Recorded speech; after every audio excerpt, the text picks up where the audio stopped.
Les caractères de divisibilité. Alors ceci c'est un rappel de l'école primaire, mais c'est intéressant de bien les avoir en tête. Alors, on a un nombre formé avec le chiffre des milliers, celui des centaines, des dizaines et des unités. Les deux premiers caractères de divisibilité, c'est uniquement quand on regarde le chiffre des unités. Ça nous permet de voir si un nombre est divisible par 2 ou par 5. Alors, comment? Si le chiffre des unités est pair, alors ce nombre sera divisible par 2. Si par contre ce nombre, le chiffre des unités, c'est 0 ou 5, alors ce nombre sera divisible par 5.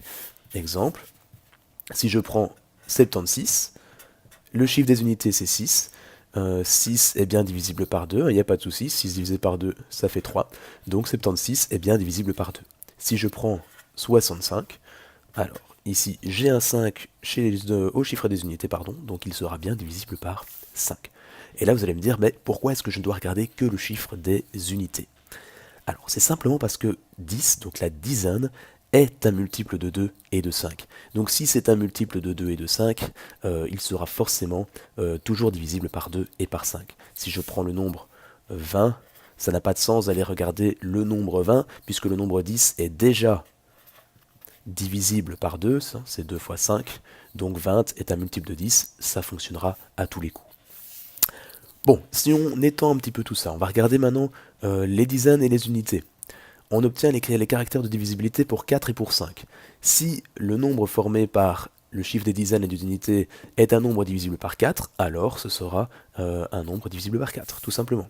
Exemple, si je prends 728, je regarde dizaines unités, 28, et bien 28 c'est quoi? C'est 4 fois 7, 28 est donc divisible par 4, donc 728 est divisible par 4. Pour 25, si ces deux derniers chiffres, dizaines unités, forment un nombre divisible par 25, alors forcément mon nombre sera divisible par 25. Je pourrais prendre comme exemple 1050. Si je regarde 1050, dizaines unités c'est 50, 50 c'est égal à 25 fois 2, donc pas de souci, ça fonctionne également. Même chose, pourquoi est-ce que je ne dois pas regarder les centaines pour 4 et pour 25? Simplement parce que 100 est égal à 25 fois 4. Donc 100 est déjà un multiple de 4 et de 25, donc forcément tous les multiples de 100 seront également divisibles par 4 et par 25. En étant encore une fois, on prend cette fois-ci le chiffre des centaines également. Donc centaines, dizaines, unités. Les trois derniers chiffres de mon nombre. On obtient les caractères de divisibilité par 8 et par 125. Donc par 8, si ces trois derniers chiffres forment un nombre divisible par 8, alors ça va fonctionner, mon nombre sera divisible par 8. Je vais prendre un exemple, 3432, je vais regarder les trois derniers chiffres, sauf que là c'est pas forcément facile de le faire en un coup. D'où les techniques avec les propriétés de la divisibilité. On se rappelle que si un nombre en divise deux autres, alors il divise leur somme ou leur différence. Eh bien, je vais choisir de décomposer mon nombre. 432, je vais dire que c'est 400 plus 32, et je vais vérifier ainsi si ce nombre est bien divisible par 8. Alors, 400 divisé par 8, ça fait 40 divisé par 8, ça fait 5, je rajoute un 0, 50. 32 divisé par 8, ça fait 4, donc ça me donne 54. Donc oui, 432 est bien divisible par 8, donc 3432 est également divisible par 8. Pour 125, c'est la même chose. Il faut que les trois derniers chiffres forment un nombre divisible par 125. Donc si vous prenez par exemple 1750, les trois derniers chiffres sont là. Ce sera plus facile de faire ça en calcul mental. Ça nous donne, eh bien du coup, 125 fois 6. Voilà. Donc ça fonctionne également. 1750 sera donc bien divisible par 125. Même chose, pourquoi est-ce que je ne dois pas regarder les milliers? Eh bien parce que 1000 est un multiple de 125 et de 8, c'est 125 fois 8.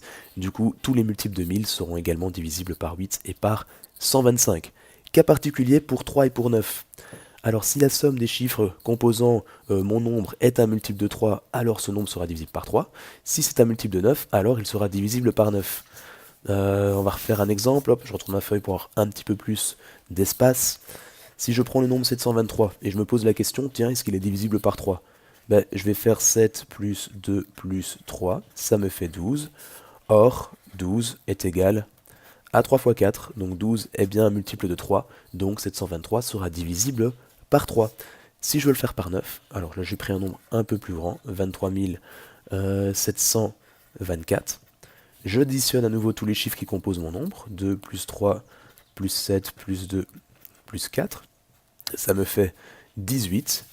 Or, 18 est égal à 9 fois 2. 18 étant un multiple de 9, 23 724 sera également divisible par 9.